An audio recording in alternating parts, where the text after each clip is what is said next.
everybody. Happy Monday. Welcome to Coffee Break to Christine with Christine. Still waking up. Today we are speaking with Casey Edward. So she's an amazing woman. She has a podcast and she is a coach for women that deal with kind of health and eating issues, and she's so inspirational. She went through it herself and now uses her own experience to help other women. So we will just wait for her to join us here. She is out in Colorado, and yeah, here she comes. Oh, that's not her. Hello, we're just waiting for Casey to join us. Here she comes.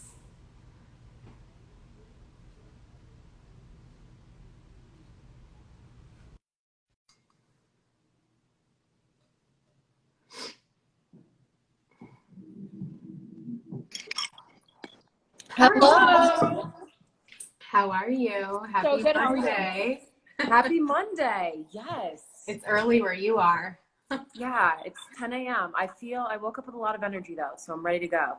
Good. That's awesome. Yes. Well, thanks so much for joining me, for taking time out of your busy schedule. Totally. I did just a brief introduction, but why don't you go ahead and introduce yourself to everybody and kind of share a little bit about your journey to entrepreneurship and what you're doing now. Sure. So I'm Casey. Thank you for having me, Christine. So excited. Yeah. I am a life coach, a podcast host, and also a cycle bar instructor. And what led me to entrepreneurship? I think that for me, entrepreneurship and my spiritual journey were kind of conducive and interchangeable, because the more that I stepped into this next level of myself where I didn't care what other people thought, or I didn't have as bad anxiety, I was like, oh, I really want to also be free in other realms of my life, free with my time, free to travel. And so from like freeing myself emotionally, I was ready to free myself in business too. So I think they kind of just went hand in hand. So yeah. I totally get that, for sure. Yeah. And tell everyone a little bit more about the type of life coach that you are, and kind of like your experience a little bit and the type of women that you help with that.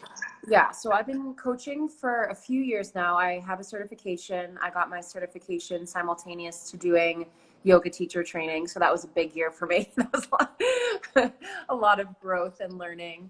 And so I, for a little while, was helping women who binge eat, because for a really long time I struggled with eating disorders, and that took me out of my alignment in every realm of my life.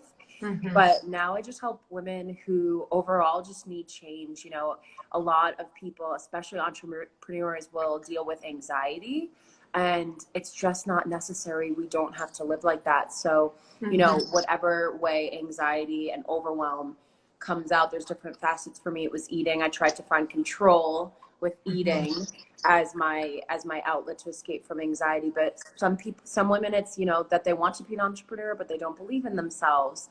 Some people just need to change their minds, and they know they can't do it by themselves. So yeah, kind of anyone who's really just looking to change. And the way that I knew for myself that it was time to get a coach was, the only way to say it is like, I got sick of my own shit. Like I was like, I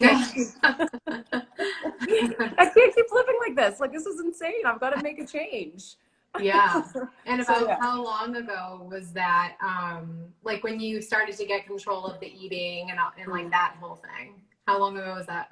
So I did yoga teacher training and my coaching certification about 5 years ago now. Wow. And it's funny because it took me until last year. So it took me a good few years on my own to really get to a good place with eating, because I was trying to do it on my own. So that's once I got a coach for myself. Like I was walking the walk, but I didn't have a coach myself. And then once I started talking to someone else, because, you know, it's just, it's easy to think that we can do it all on our own, especially in our businesses. But sometimes you just need that other person to be like, this is what's going on in my head. And they're like, okay, that doesn't have to be the case. So, yeah, Yeah, last year, really, everything started to kind of come full circle. I say. And Yeah. yeah, with areas with eating or even anxiety, like those are very personal areas. So I think it can be hard for women or anyone to open up and trust someone, Yeah. you know, but I think it's really helpful that you've gone through it. And one thing that I love about you and that attracted me to you and like your page was how honest you are. Like, you know, you shared recently that you had some anxiety or, you know, and you're not afraid to share that and to be vulnerable. And I think that really attracts people and people can relate to you that way. So I give you so much credit for that. Thank you. Yeah. I mean, it's one of those things where we see a lot of pretty pictures and a lot of fun, and that's amazing. Like, we should see those things because those are the epitome of what life's supposed to be. But en route to that, for most of us, there will be a lot of work we have to do, for lack of a better word. And so, you know, it's hard to share those things sometimes, but it's just like keeping it real, because most of the time I'm like positive and high vibe, but it's also like, but there are times where you'll be like, what am I doing? Yeah. Like, stop, take a pause. What am I doing? Yep. Absolutely. Totally. And what were you doing? What was it that you wanted to leave to become more free? What were you doing before you left, or to become an entrepreneur? Yeah, so I was working full time for Nike for a few years, which was actually really cool. It was really Yeah. fun. And I got to travel with them and things like that. But at Nike was the first time I started to be like, I was in my mid 20s at that point. I was kind of like, I'm not a fan of being on like a rigid schedule. And like the job was so dope. Like, I was working for Nike, but I was just kind of like, so I started to feel, at the time I didn't know, but my intuition was kind of like, let's go. So I stepped out of that. And so at the time I was like, what could I do that gives me a little bit more freedom? So I became a full-time nanny. So it was just a little bit more flexible. I dropped the kids off, but then I'd have time during the day. And that's when I realized that I wanted to do yoga teacher training and step into doing something for myself, like that small taste of freedom as a nanny where I had all day to myself was kind of when I was like, okay, this would be cool. Yeah. That's awesome. Yeah. So what would you say has been the most difficult aspect for you as either transitioning or being an entrepreneur just in general? Hands down. And this is actually You're like, I don't even have to think about that. Didn't even have to think about it, because even now, years into my business, I would say it's when you are an entrepreneur, it's just you for most of the first few years. And that means that not only are you doing the work and you're doing the taxes and you're figuring out all of the logistics, but you are the only one that will believe in you and show up and be you. So I would say that for me, like, every once in a while, I just have this breakdown of like, can I do this? What am I doing? Like, it's just me. And like, so we all have those moments. right? Like, it's just like, so I would say that it's nice though, because, you know, it makes you have to believe in yourself and you have to cultivate self-confidence. But I would say that that was probably the most eye-opening thing becoming an entrepreneur. And even still is like, I have got to believe in myself, because if I don't, then I'm not showing up, then things aren't getting done. And then, I mean, not for nothing that I'm not making money, but also like, then I'm not helping people. You know, you realize like, I've got to show up, like I'm doing this for a reason. But yeah, so I would say the self-confidence and just being able to really cultivate it every single day has been a growing curve. Yeah. No, I totally hear you. I was super lonely when I left my job. I had moved across the country too, so I didn't know anybody even before COVID. And now it's just, now once you get into a system and boundaries and a rhythm, like you make it work. Yep. But I think it's really important too, just to point out, like, to celebrate your wins as an entrepreneur, even if they're little, because that like gives you that boost of confidence and motivation. Like, okay, what I'm doing is making a difference. I am succeeding. I am taking steps, even if they're baby steps. Like, celebrate those wins. I say that all the time. So Totally. definitely. Yeah. So what's your favorite part of your business that you do now? Ooh. So for my podcast, I've recently started to team up with brands for the show, like as sponsorships, but it's fun, not even just for like the fact that it's getting sponsors, but more so it's helped me be really intentional with my show. So for like the first like 90 episodes, I was kind of just like, okay, like putting this out there. But then once you start to work with brands, you're like, okay, how can I help people with these kinds of things? And just it really made me realize that, again, yes, it's about the money. And I really think that more people should be saying that, because everyone's like, it's not about the money. And I'm like, it is though. If you're not eating, because you don't Right. have the money. If I can't pay my rent. Like, it's okay to want the money. But also it's like, okay, so how can I help? So I think it's really fun just being able to team up with brands, but also women like you. Like, this is so fun. Like, all of the connections you make as an entrepreneur is so fun, because then it's like, oh, you're doing your own thing too. Like, let's connect, let's be accountable, let's travel and work from here. Like, I think the connections, I would say, is the funnest part. Yeah, I Yeah. agree. You said something. Oh, are you able to share some of the brands that you're working with for your podcast?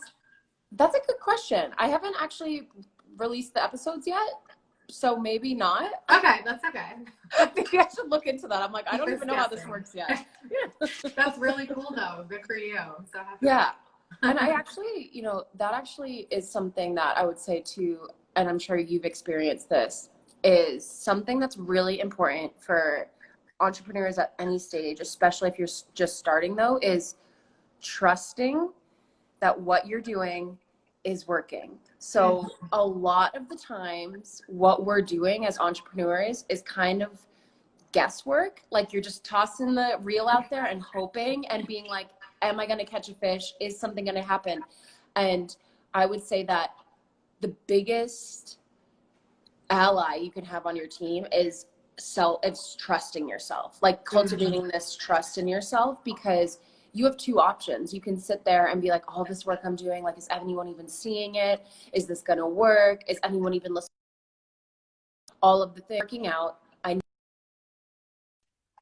know the momentum is coming. I know everything's going to work out for me. So I would say that, yeah, just that's something that I wanted to say too, is like trusting that what you're doing is enough. Like, having that trust in yourself and like the universe, like, you are supported, it's going to work out. And just knowing that that is so important, because a lot of the times what you're doing, you won't see the results immediately, but it's building and out of nowhere. It's like, yes. I had a situation like that last week, and it was just like, I almost couldn't believe like that it happened. And so it's just, you're so right. Like, trusting, yeah, that it's working, and that people watch you like from afar. Yep. And then all Yep. of a sudden they jump out of nowhere. So Yes.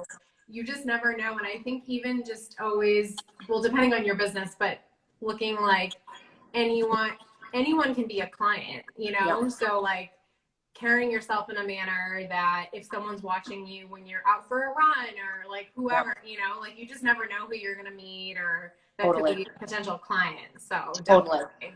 Yeah. Yeah, I love that. The trusting. It's really hard, especially in the beginning, because you want control Yep. over everything. But Yep. if you want the control, the opposite happens. So you just have to let Absolutely. go. Yeah. 100%. Let's see what else we have here. Could you share a little bit about how you manage your time during the day as an entrepreneur? So I think that I'm an interesting mix of like a structure and very flowy. So for me, I kind of just, so I do have like goals and stuff. I've gotten a little bit better, because I realized I had no structure and no routine, and I was like, okay, I need to like start getting it down. But what is important to me as an entrepreneur is doing what I want to do. Like, I did all the hard stuff for the sake of being able to go for a run at 11 a.m.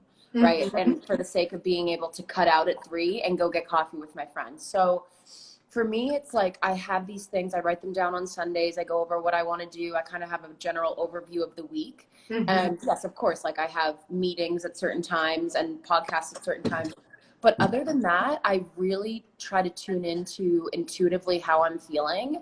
And it's been a practice, but I do things as they feel fun, which is really counterintuitive to my analytical mind. But I have found that like I had so much anxiety because like you were saying, like I was trying to control everything and like nail it all in. And now I'm like, you know what? Like I know the things that I have on my list and I know they're going to get done because they always do. I don't just like leave them for chance. So when it feels fun, then it will get done. So it's kind of like I wake up, meditation every single day. And from there, I kind of have like if meditation is of everything that I've ever done, changed my life more profoundly than anything else. For sure. Mm-hmm. Yeah. Agreed. Oh my God. So, and I love what you said about having fun, because especially where the state of the world is right now, we need to be having fun. I don't know if you do this, but my good friend here, who's also an entrepreneur, we pick words every year to like, for it to be our intention. And so her word for 2020 was fun. God bless her. A little more challenging than she thought. Yeah, mine was balance. So like I've actually had to like kind of learn how to balance a little bit better. But yeah, but it's so important to still have fun, like you said. Even find little things that make you happy, or I know we can't travel out of the country, but maybe doing a road trip or making it, going somewhere that is like in nature with not too many people, finding something. Totally. So definitely. Yes, absolutely. Yeah. It's like, because what I've realized is, if I'm stressed out, the work that I'm doing will not be the caliber of work that I want to put out into the world. So I could be sitting here in anxiety or like crushing work just for the sake of it, but that's not my mission. Like my mission is to help people, and me doing things from a place of stress or not having fun is counterproductive to everything that I want. I want people to have freedom emotionally, first of all, and then, in business and finances and everything following that. But so yeah, like you said, it's being an example. Like if I was sitting and being really stressed out all the time, then it would not be real. Like that wouldn't be what I want. So it's like, okay, if this is what I want, because anything is possible, I've got to be having fun. Like that's it. Yeah. And then fun and that positive energy will attract more. So absolutely. It's so funny you say that, because I had an epiphany recently that my business is freelance and freedom, but I wasn't living like my life of freedom. And someone brought that up to me. And so I've been restructuring my business. I'm actually letting go of all my VA clients little by little. And I'm just going to be coaching, and that takes like trust, like we said, but I was just filling out a form to be part of a directory. And it said, like, what are your working hours? And I was like, okay, Monday through Friday, 9 to 5. And I was like, no, wait a minute. I'm like, Monday through Thursday, 10 to 4, because Friday is my day. Yes. So, yeah, you got to make time for the fun and to live the life that you want, because I need to be an example for my clients as well and show that it is possible. Yeah, absolutely. I know. And then it's nice, too, because then, and I'm sure this happens to you, when work spills over to the weekends, like on a Saturday, it's noon and I don't even realize I'm eating lunch and I'm working, but it doesn't feel like it. It's not like, oh, here I am working on a Saturday again. It's like, cool, I'm just going to crank some of this out. Like this is because it's fun. Like you end up getting just as much done, because then if you are working on a Saturday or Sunday, you don't really care, because it's not like, I had a grueling week, man. Like I cannot wait to not do any of this. It's like, no, I love what I do. And if I Saturday feel called to do it, like, let's go. Exactly. You're like, I also didn't work Tuesday or Thursday. So I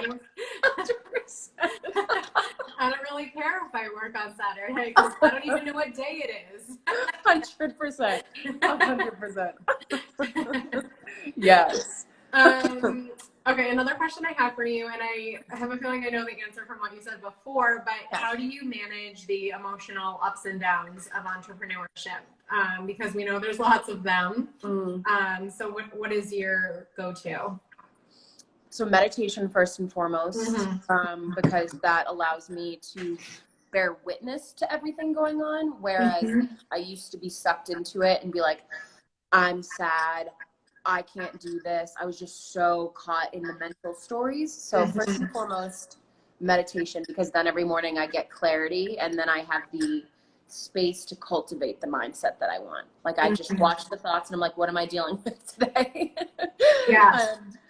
And then I would say too, like honoring emotions as much as you can.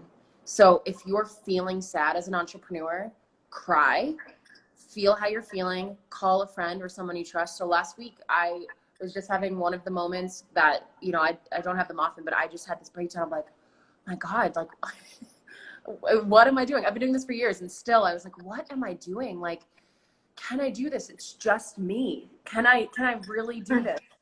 And so I called my sister, and, you know, having that person who's like going to be your hype man, it could be your significant other, it could be anyone, Mm-hmm. but just, or a coach, you know, and Mm-hmm. so just having someone to talk to and allowing your emotions to be valid rather than trying to be like, it's fine, I'm going to grin and bear it, I'm going to grit through this week. Like, no, if you're feeling some type of way, let it out, let it go, and then be like, okay, I'm okay. Like, and that's another beautiful part of entrepreneurship is that you can kind of be doing the emotional work you need to do on yourself simultaneous to the business work. And I think that doing the emotional and mental work is just as important, if not more important, than anything else will do. Mm-hmm. So meditation and allowing what happens to happen. Mm-hmm.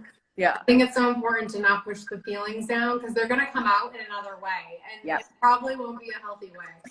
And so just let them out. Yep. And it's going to affect your work. It's Yeah. just like, you know, like domino effect. Like it's going to come out in so many other ways. And, you know, your partner probably won't be happy with you or whoever you live with. Yep. So, yeah, Totally. I love that. I think one other thing too is like it's so easy to compare. Like we go on social media and we're like, or say like, oh my God, there's so many coaches out there. There's so many, you know, but like we're all different. We all have our own story. We all have our own experience. Yep. And, you know, it's just important to show what we have to offer as individuals and not just compare ourselves to Jenna Kutcher or like whoever else is like Yep. killing it out there because we can kill it too. Yeah, absolutely. And I think on that, something to remember is if we're starting out at stage one, there are other people starting out at stage one that need us. Yeah. So yeah, there are the coaches who have millions of followers. There are the entrepreneurs that have millions of followers and they own their jets and all of this stuff. But someone starting their journey who needs someone won't even be at that level. They won't understand or relate to that. So it's like where I'm at, someone needs me at this stage and then the next stage and the next stage. So just knowing that, yeah, whatever you're offering is exactly right for a lot of people. So even if you're just starting out. So yeah, I mean, I found myself comparing and I went on like an unfollow spree. I think that who you follow is really important too, who you follow and what you're seeing. If you find that you're falling into the comparison trap, being like, okay, maybe I'll take a step back and, you know, maybe unfollow some of these people because yeah, it might be inspiring, but if it's bringing you into like oh, I don't have that, you know, then be like, I can creep them if ever they come into my mind, but maybe I'm just going to not follow those people anymore. Yeah. No, Yeah. I agree. Hi, Vanessa. Thanks for watching. She just said, we aren't all the same. Someone will always relate to you. Exactly. Love that. Just what Casey was Yes. saying. Yeah. Okay, so last question. So what's one piece of advice that you would give for someone who's just starting their entrepreneur journey? Meditate. That's your advice for everything. Just meditate. It is genuinely my advice to everything. Like I talk to it ad nauseum because again, if your mindset as an entrepreneur is not right, nothing else will work because in other jobs, in 9-to-5s and in, you know, the more stereotypical job setting right now, you're given tasks and you perform them and that's just kind of how it goes and then you go home, whatever. Like it doesn't take a lot of belief in yourself. It doesn't take knowing deep down that you can do it. It doesn't take all of this emotional cheerleading you have to do for yourself. So I would say and that there's other people cheering you on, like your manager and your colleagues, yes, giving you pats on the back. 100%. Like as an entrepreneur, like you wake up by yourself, and you know, I live by myself. So I wake up every morning, and for a while I was kind of like, what do I do now? Right. I forgot that I work for myself. So, you know, sitting and tuning into like meditation and breathing, and then also I would say so meditation and then knowing your visions. Like, why are you doing this? Mm-hmm. So I have big visions, but more importantly, I have visions of like my goal is I want to take every single person in my family on a solo vacation paid for by me within the next 5 years. Like having something tangible that isn't a financial goal, because then that's the emotion that will keep you going. Like on a day where you don't want to, you're like, all right, but I really want to take my dad to Tahiti next year.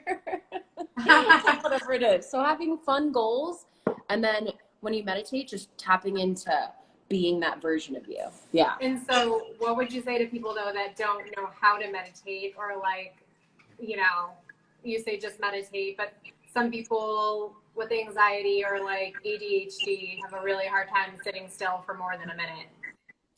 If I had $1 for everyone who's told me that they can't meditate, I would have a lot of dollars.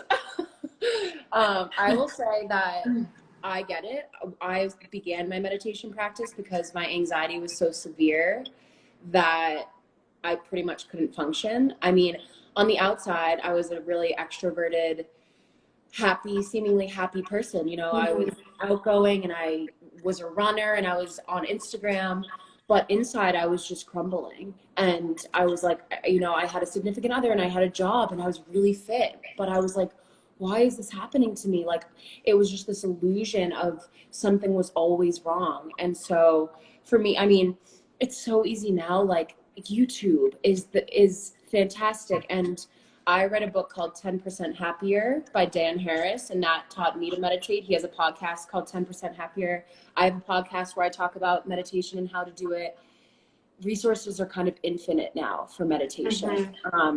You can get apps where there's free ones, but honestly, set a timer for 5 minutes, close your eyes, and just be like, okay, I'm just going to trace my breath in and out for 5 minutes. You might do it once and then start thinking about leftovers and never have another conscious breath the whole time. But just knowing that your mind knows what you're doing, so it will fight it. But it's one of those things where there's a saying that says, if you have time to meditate, do it for 15 minutes a day. If you don't, do it for an hour a day. Like, you have got to have time for it because you've got to take care of this, or nothing else will work. Agreed. And I think you can start with 5 minutes and just then you add 6 minutes and then you add 8 minutes and you work up to it. Totally. Yeah. I mean, and two, like in terms of, it's not woo-woo, it's not out there. Like scientifically, for the people who are like, no, I want to crush work, I want to crush my business, I've got goals, productivity wise, like what it does to your brain and neurologically, meditation is also for like those people who need more of the science. Like it is going to be the best thing you can do for your productivity because you're so clear that your focus and you're pinpointing and you're honing in on what's important, and the way you can do it and produce is going to be so different than when you wake up, you have your coffee and you just plummet yourself into the day. It's totally different. Yeah, absolutely. Hi Shantae, thanks for watching. She just said meditation takes courage to try too. Anything new that you've never done before takes courage. So like you said, the meditation has proven to help people and help people in their business especially. So give it a try. Absolutely. Yeah. It does take courage. I mean, the first time I did it, I was like really anxious and I was so scared a lot of us, I think, are afraid to be with ourselves and to be with our thoughts. For me, like when I had anxiety, that was my biggest fear. How can I be with my thoughts right now? That's the last thing that I want. Yes. But when you kind of take the power away from the thoughts, from the ego, you're like, oh, okay, everything's okay. It was just my mind trying to find some problems to have a job. It's okay. Yeah. And it's amazing how, like once I started meditating, when I'm not meditating, my intuition and my gut reaction is so much quicker now. Like when I'm in a situation like at the grocery store or whatever, Yeah. and like I need an answer, or it could be something serious too. Yeah. Like my gut just, I can listen to it so much quicker because Yeah. I've meditated for a while now. So it's Yeah. amazing. I agree. And Yeah. I definitely recommend it. Totally. Well, we are pretty much out of time, but thanks so much for joining. I have one last question that I ask everybody. Okay. What is since it's Coffee Break with Christine, what is your favorite hot drink or coffee? I think you're a coffee drinker, are you? I am a coffee drinker. So right now I'm drinking cacao, actually. I really like cacao in the morning. But when I'm teaching spin, definitely coffee. But I can see why. definitely coffee. But I am that psycho person who it could be like 5 degrees in Colorado and I'm drinking iced coffee all year round. I used to be like that in Boston, but now in Miami, now I actually drink hot coffee. I don't know why. Interesting. That is funny. Yes, so coffee with cacao or like any creamy something. I like my coffee creamy. For a really long time I was like, oh, I'll try like drinking it black or with like stevia, and I'm like, no, I want like creamy something creamy. That's just how I like my coffee. I'm with you. Well, Totally. thank you so much. I really appreciate it. This will be on IGTV, and I will also send you a link after with it on YouTube. Amazing. Thank you so much for having me, Christine. This was so fun. Yeah, I'll talk to you soon. Bye.